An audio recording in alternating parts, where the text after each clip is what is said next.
So guys, जैसा कि हमने पिछले एपिसोड में देखा था, घोस्ट मास्टर ने दाओ जुआन की कमजोरी का फायदा उठाकर उन्हें मारने की कोशिश की, लेकिन तियान बुई ने उसे वहां से भगा दिया। हेवनली बुक के सीक्रेट स्पेल्स की मदद से जांग जू जियान सोड के शिकंजे से बाहर निकल आया और उसने उस तलवार के 2 टुकड़े कर दिए थे। फिर अब हम जांग को देखते हैं। जू जियान सोड को नष्ट करने के बाद उसकी अपनी हालत बहुत खराब हो जाती है। वह अपनी जान बचाने के लिए किंगयुन माउंटेन्स से दूर जाने लगता है। वह कहता है, मेरी मेरिडियंस बुरी तरह से घायल हो चुकी है और मेरी रूहानी ताकत, स्पिरिचुअल एनर्जी भी जल्दी खत्म हो जाएगी, इसीलिए मुझे जल्दी यहाँ से निकलना होगा, वरना किंगयुन सेक्ट के शागिर्द मुझे पकड़ लेंगे। उधर शुकांग स्टूडेंट्स के साथ मिलकर उसे ढूंढने लगा। वह कहता है, हमें हर जगह अच्छी तरह से तलाश करनी होगी, चाहे कुछ भी हो जाए। वो राक्षस यहाँ से बचकर नहीं निकलना चाहिए। आज हम उसे उसके कर्मों की सजा देकर ही रहेंगे। उन्होंने चारों ओर कुछ सीक्रेट फॉर्मेशन सक्रिय कर रखे थे। जांग गलती से एक फॉर्मेशन पर पैर रख देता है, जिससे उसके अंदर से तेज रोशनी निकलने लगती है और शुकांग स्टूडेंट्स को लेकर उसी जगह पहुंच जाता है। शुशु इससे काफी घबरा गया, क्योंकि वो नहीं चाहता था कि शुकांग जांग को पकड़कर सजा दे। उसने सोचा कि स्टूडेंट्स से पहले जांग को ढूंढकर उसे यहाँ से दूर भेजना होगा।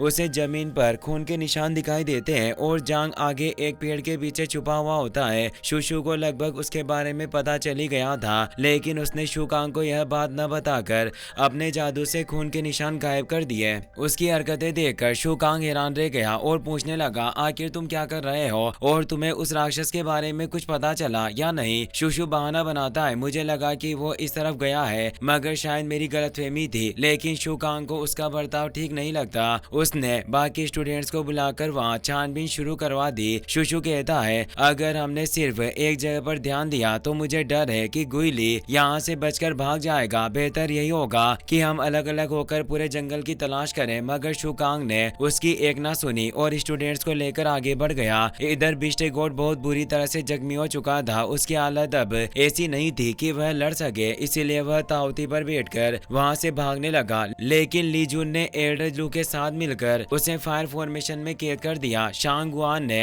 अपनी आइस चेन्स से उसे बांध दिया, जिसकी वजह से तावती चाहकर भी कुछ न कर पाया। यिलान बिस्टेगोट से कहता है, मैं बहुत वक्त से तेरे घायल होने का इंतजार कर रहा था ताकि तुझे सबक सिखा सकूं, और अब तू मेरा कुछ बिगाड़ नहीं सकता। लेकिन अगर तू एड जुआन हो फॉर्मेशन मेरे हवाले कर दे तो शायद मैं तुझे जिंदा छोड़ दूं। बिस्टेगोट मुस्कुराते हुए जवाब देता है, तूने पहले भी 5 क्लेंस के सीक्रेट आर्टिफैक्ट के बदले फॉर्मेशन का सौदा किया था, लेकिन सैकड़ों बरस बीत जाने के बाद भी तू सिर्फ 3 ही आर्टिफैक्ट दे पाया। क्या सच में तुझे लगता है कि मैं दोबारा तेरी चाल में फंस जाऊंगा? यिलान कहता है, अगर तू सौदा नहीं करना चाहता तो मुझे कोई अफसोस नहीं। अब मैं तुझे वो तकनीक दिखाऊंगा जिसे मैंने खास इसी दिन के लिए बचा कर रखा है। यह कहते हुए उसने एक ताकतवर आग का हमला कर दिया। वो हमला इतना जोरदार था कि ताओती को काफी तकलीफ हुई, मगर बिस्टेगोट को एक खरोच तक नहीं आई। उसने ताओती का आकार छोटा कर दिया और उसे अपने हाथों में पकड़ लिया ताकि उसकी जान बचा सके। फिर वह यिलान से कहता है, मैं मानता हूँ कि मेरे घाव बेहद गहरे और गंभीर है, मगर इसका मतलब ये नहीं कि तू मुझे धमका सके। तू इतना कमजोर है कि तेरी आग में मुझे जलाने की भी ताकत नहीं। यह कहते हुए वह आग के दरिया से चलता हुआ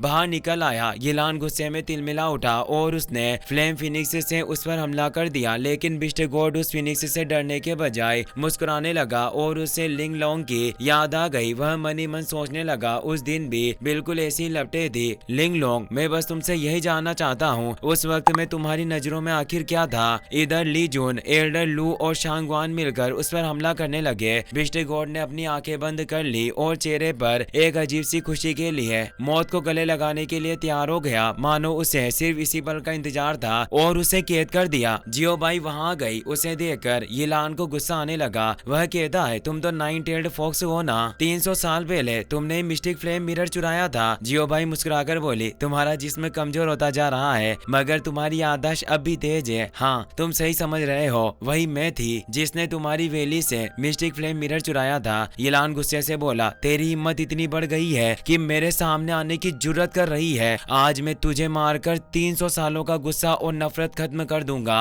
वह जाइंट फ्लेम फिनिक्स से उस पर हमला करता है, लेकिन जियो बाई ने उसका हमला आसानी से रोक लिया। वह कहती है, इस वक्त तुम्हारे पास न तो मिस्टिक फ्लेम मिरर है और न ही 8 जुआन हुआ फॉर्मेशन। अगर तुम मेरा मुकाबला करना चाहते हो तो उसके लिए तुम्हें तुम्हें दोबारा 800 साल तक कल्टीवेशन करना होगा। उसने एक ही हमले में फ्लेम फिनिक्स को नष्ट कर दिया। यिलान को इससे बहुत गुस्सा आया और वह तेजी से उस पर हमला करने लगा। वह चिल्लाया, चुड़ैल, तू हर बार मेरे काम में रुकावट क्यों डालती है? जियो बाई उसके हमलों से बचते हुए बोली, मुझे फेंग जियान वैली को परेशान करने में मजा आता है, इसीलिए मैं बिस्ट गॉड को बचाने यहाँ चली आई। यिलान हंसते हुए बोला, हजारों सालों की कल्टीवेशन के अलावा तुम्हारे पास कुछ नहीं बचा। तू एक बेवकूफ लड़की है जिसे अब तक सच्चाई का इल्म नहीं। तू बिस्ट गॉड को बचाने आई है, मगर तुझे यह पता नहीं कि 800 साल पहले उसी ने तुझे धोखा दिया था। मिस्टिक फ्लेम मिरर को उसने तुझे सुप्रीम ट्रेजर बताकर चुराया ताकि तेरी मदद से सिर्फ मेरे प्लान बिगाड़ सके। दोनों के बीच खतरनाक जंग शुरू हो गई। मौके का फायदा उठाकर लीजन बर्फ से बाहर निकल गया और बिस्ट गॉड पर हमला करने लगा, लेकिन बिस्ट गॉड अब भी किसी और ही नशे में आंखें बंद किए खड़ा था। जियो बाई ने अपने वायर्स से लीजन को रोक लिया। वह उसे मारने वाली थी कि यिलान ने जबरदस्त हमला करके लीजन को वायर्स से आजाद कर दिया। उतने वक्त में जियो बाई बिस्ट गॉड को लेकर वहां से दूर चली गई। यिलान कहने लगा, जल्दी से किंग युन सेठ को संदेश पहुंचा दो। आने वाले खतरों को रोकने के लिए फेन जियांग वैली अब उनके साथ मिलकर डीमंस का मुकाबला करेगी। इधर जियो बाई बिस्ट गॉड से कहती है, किसने सोचा था कि तुम ऐसी बदतर हालत में पड़ जाओगे? बिस्ट गॉड ने धीमी आवाज में पूछा, आखिर तुम यहाँ किस लिए आई हो? जियो बाई बोली, यह भी कोई पूछने की बात है? जाहिर है मुझे भी यिलान की तरह एट जुआन हुआ फॉर्मेशन चाहिए। बिस्ट गॉड मुस्कुराने लगा और उसे लिंग लोंग नजर आने लगी। वह रो रही थी। बिस्ट गॉड उसके आंसू पोंछते हुए कहने लगा, आखिर तुम रो क्यों रही हो? मैं बहुत जल्द तुम्हारे पास आऊंगा। यह सोचते हुए वह बेहोश हो गया। दूसरी तरफ शुकांग और सारे स्टूडेंट्स जंगल में हर तरफ जांग को ढूंढ रहे थे। एक स्टूडेंट ने जांग को भागते हुए देख लिया और अपने साथियों के साथ उसका पीछा करने लगा। घायल होने की वजह से जांग की रफ्तार बहुत धीमी हो चुकी थी, इसीलिए वह उनसे बचकर निकल नहीं सका। स्टूडेंट ने उसे चारों ओर से घेर लिया और हमला करने लगे। ब्लड डिवोरिंग पर्ल की वजह से जांग का जिस्म अंदर से बहुत कमजोर हो चुका था, लेकिन वह हार मानने को तैयार नहीं था। उसने गोल्डन बुद्धा बेल्स की मदद से कुछ स्टूडेंट्स को कैद कर दिया,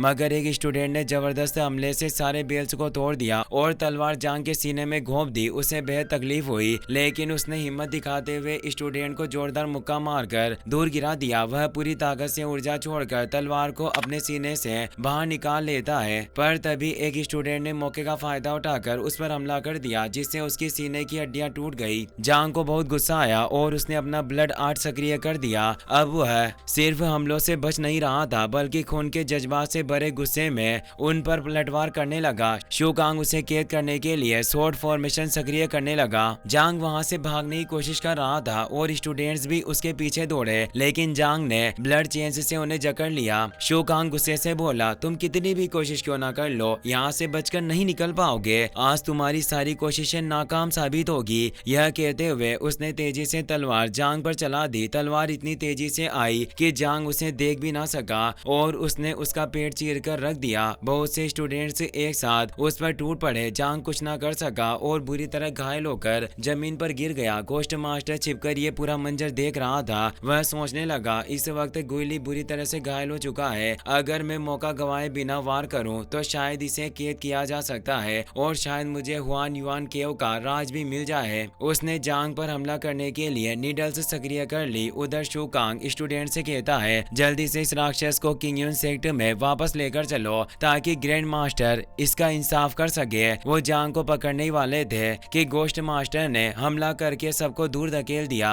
वह मनी मन सोचने लगा, शुकांग का कल्टीवेशन भी काफी अच्छा है। बेहतर होगा कि मैं यहाँ से निकलने का रास्ता ढूंढूं, वरना आखिरी वक्त पर कुछ भी नहीं कर पाऊंगा। लेकिन वह दोबारा जांग पर हमला करने लगा, मगर शुकांग ने उसे रोक दिया। शुकांग ने जांग को पकड़कर शुशु के पास फेंकते हुए कहा, तुम इसकी हिफाजत करना और हो सके तो जल्द से जल्द जंगल से बाहर निकल जाओ। यह कहकर वह घोस्ट मास्टर पर टूट पड़ा। घोस्ट मास्टर अब भी अपने जहर और नीडल्स से जांग पर हमला कर रहा था, लेकिन शुशु ने शील्ड बनाकर वार रोक दिया। उससे शुकांग की फिक्र होने लगी, मगर इस वक्त उसका फर्ज था जांग की हिफाजत करना। घोस्ट मास्टर छिपकर अपने पॉइजन और नीडल्स से स्टूडेंट्स को मारने लगा। शुकांग समझ नहीं पा रहा था कि आखिर हमला किस तरफ से हो रहा है। वह चिल्लाया, आखिर तुम हो कौन और किंग युन सेठ के मामलों में दखल अंदाजी क्यों कर रहे हो? मैं तुम्हें आखिरी मौका दे रहा हूँ, सामने आकर आत्मसमर्पण कर दो, वरना तुम्हें बहुत बड़ी कीमत चुकानी पड़ेगी। लेकिन घोस्ट मास्टर इतनी आसानी से हार मानने वालों में से नहीं था। उसने नीडल्स से फिर से हमला किया। शुशु ने अपनी तलवार का इस्तेमाल करके एक बैरियर बनाया ताकि नीडल्स को रोका जा सके, लेकिन नीडल्स ने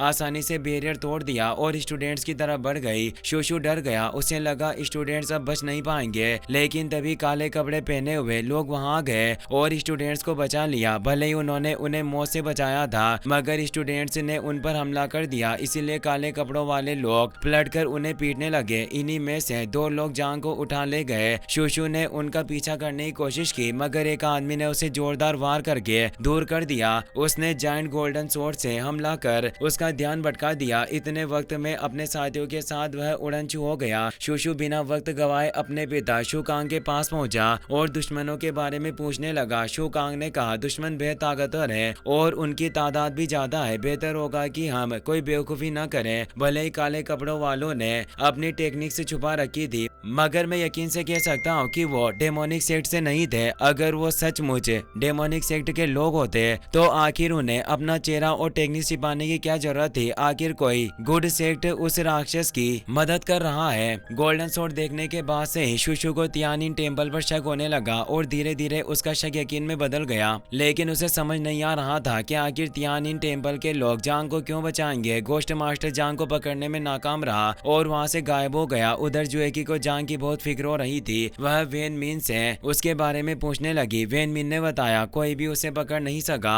काले कपड़े वाले लोग उसे अपने साथ ले गए, मगर मुझे समझ नहीं आता कि तुम्हारे साथ आखिर हो क्या रहा है। तुमने सेक्ट मास्टर की शादी के प्रस्ताव को ठुकरा दिया। फेनजियांग वैली के लोग नाराज हो गए, फिर भी मास्टर ने तुम्हारा साथ दिया और तुम्हारी मदद करना चाहा, लेकिन तुमने गुइली को जू जियान स्वॉर्ड को नष्ट करने से ना रोककर बहुत बड़ी गलती कर दी। वहीं काले कपड़े वाले लोग जांग को अपने ठिकाने पर ले आए। उसका जिस्म बुरी तरह से घायल था। सब हैरान थे कि वह इतना जख्मी आखिर कैसे हो गया। उनका मास्टर बोला, हम सिर्फ इसके जख्म ठीक कर सकते हैं, उसके बाद जो भी होगा वह सब तकदीर में लिखा है। उन्होंने ग्रेट बुद्धा पाम की मदद से जांग की रूह को शांत कर दिया, लेकिन थोड़ी देर बाद जांग को फिर से दर्द होने लगा और उसने बिना हाथ लगाए एक्यूपंक्चर नीडल्स अपने जिस्म से बाहर निकाल फेंकी। सब उसे काबू में करने लगे। मास्टर ने दोबारा नीडल्स उसके शरीर में घुसा दी। जांग धीरे धीरे बेहोश होने लगा, लेकिन बेहोश होने से ठीक पहले उसने एक छोटे से बच्चे को देखा जो तियानिन टेम्पल के मोनवस जैसा लग रहा था।